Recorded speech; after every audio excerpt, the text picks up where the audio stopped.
ಲೇ ಮಾದೇಶ ಮಂಜ, ಏನೋ ಏನೋ ನಮ್ಮೂರಲ್ಲಿ ಮಕ್ಕಳನ್ನ ಎತ್ಕೊಂಡು ಹೋಗೋನಿದಂತ ಡಂಗೂರ ಹಸರದ್ರಲ್ಲ, ಅಲ್ಲೋಡು. ಬನ್ರೋ, ಅಲ್ಲಿದ್ದಾನೆ. ಬನ್ರೋ, ಹೋಗೋಣ. ಅಲ್ಲೇ ಇದ್ದಾನೆ, ಬನ್ನಿ ಹೋಗೋಣ. ಬನ್ನಿ ಬನ್ನಿ. ಮಕ್ಕಳನ್ನ ಕರ್ಕೊಂಡೋಗಿ ಬಲಿ ಕೊಡ್ಲಿಲ್ಲ.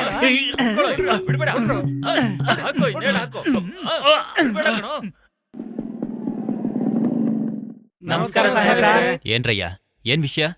ಆಗಾಗ ಅಲ್ಲೊಬ್ಬ ಮಕ್ಕಳನ್ನ ಎತ್ಕೊಂಡೋಗಿ ಬಲಿ ಕೊಡ್ತಾನಂತ ಕೇಳಿದ್ವಿ ಅಲ್ವಾ? ಅವ್ನ್ ನಮ್ಮೂರಲ್ಲಿ ಸಿಕ್ತಾ ಸಾಹೇಬ್ರೆ?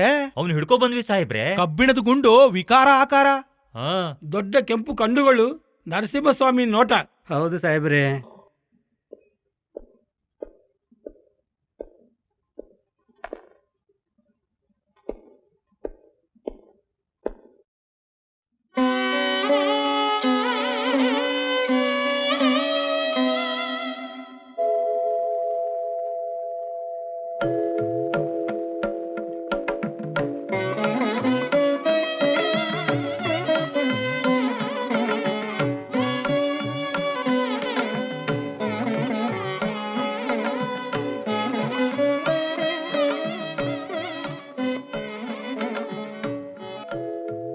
ಅನಂತರಾಮ್ ಶರ್ಮಾ ಅವರೇ, ಅನಂತರಾಮ್ ಶರ್ಮಾ ಅವರೇ, ಅನಂತರಾಮ್ ಶರ್ಮಾ ಅವರೇ, ಅನಂತರಾಮ್ ಶರ್ಮಾ ಅವರೇ.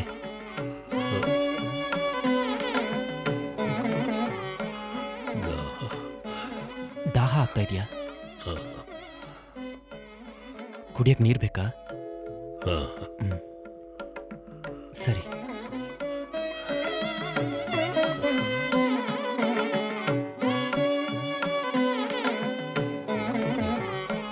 ಶರ್ಮಾ ಅವರೇ, ನೀರ್ ತಂದಿದ್ದೀನಿ.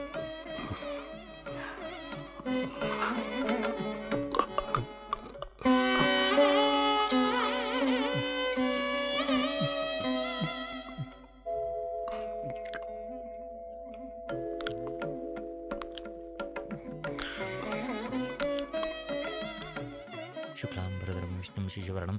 ಏನಕ್ಕ, ಎಲ್ಲಿಂದ ಪತ್ರ? ರಾಧಾಕೃಷ್ಣ ಬರ್ದಿದ್ದಾನೆ. ಏನ್ ಬರ್ದಿದ್ದಾನೆ? 3 ವರ್ಷಗಳಿಂದ ಕಾಣಿಸ್ತಾ ಇದ್ದ ಅನಂತರಾಮ್ ಶರ್ಮಾ ಅವರು ಈಗ ಕಾಣಿಸ್ಕೊಂಡ್ರಂತೆ. ತುಂಬಾ ಹೀನ ಸ್ಥಿತಿಯಲ್ಲಿ ನೋಡಕ್ ಹುಚ್ಚನ್ ತರ ಇದಾರಂತೆ. ಸಂಗೀತ ಕಲಾನಿಧಿ ಅಪರತ್ಯಾಗ ಬ್ರಹ್ಮ. ಕೊನೆಗೆ ಅವತಾರ ಎತ್ತಿದ್ನೋ? ಆಮೇಲೆ ಈಗ ಅವರು ರಾಧಾಕೃಷ್ಣ ಹತ್ರ ಇದಾರಂತೆ. ಏನ್ ಮಾಡ್ಬೇಕೋ ಗೊತ್ತಾಗ್ತಾ ಇಲ್ಲ, ತಿಳಿಸಿ ಅಂತ ಇದ್ರಲ್ಲಿ ಬರ್ದಿದ್ದಾನೆ.